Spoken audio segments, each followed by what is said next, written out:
All right, let's show you how we're going to get vitals on the patient. The same equipment that we use in the hospital is the same stuff we're going to be using here in the simulator lab.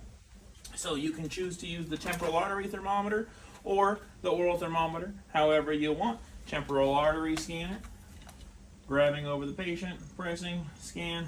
Now, obviously, the patient is reading 76.8, not really compatible with life. So as soon as we see you going over and doing the motion, you're going to hear a voice from the patient telling you what we're giving you the temperature of the patient actually is.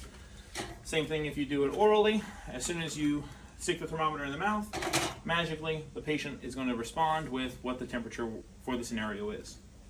Obtaining a pulse ox. The pulse ox is just going to be placed on any of the mannequin's fingers. As soon as you place it on, it's automatically going to display a nice good pleth that looks absolutely textbook, and it will always be textbook. As soon as that comes off, you're going to lose it. So if you've lost your data, it's probably because your sensor is off. You'll need to place the blood pressure cuff on the mannequin. Since that right side has the IV, I'm going to need to use the left side. We know that right now we already have our injection pad over there, so it's not going to be exactly anatomically correct, but as close to anatomically correct as we could put that blood pressure cuff, we're going to put it on. Once we've got it on, we've made it nurse proof. Touch when cuff attached. It is attached, so we press. As you'll see, coming in close, that disappears and becomes this button down here. If you want to zoom in, you'll see start, stop. That's the button you need to pay attention to.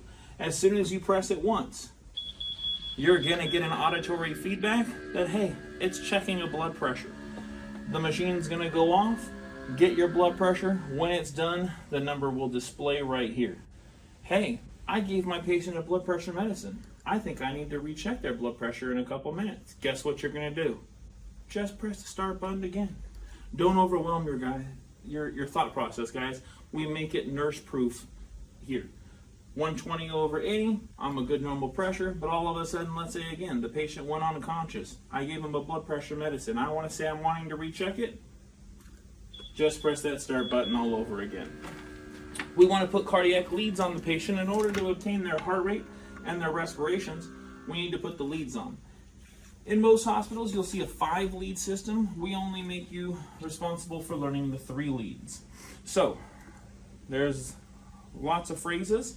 But what we try to do is clouds over grass. So the clouds, the white clouds, will go over the green grass. So if there was a green one, it would go right over here. Smoke over fire. So here's our smoke going right there. Our fire, which is red, coming down. And you'll see you do have to lift up these little tiny pads in order to see where to place them. And then if there was a brown lead, smack dab in the center, chocolate for the heart, which we all love so much. Oh no, why is my monitor not going off? Well, nurse proof, I didn't press the button I needed to. Touch when leads attached. I touch it, and boom, all of a sudden my cardiac monitor is going to show me my rhythm and will then display the respirations. Always again, wanting to make sure that you're paying attention to these numbers. If something comes off, guess what? It's still going to display it. We're not going to see that that came off. In real life, obviously something would happen. For simulation purposes, it won't. But it is important to, again, pay attention to these rhythms as they may change during your scenario.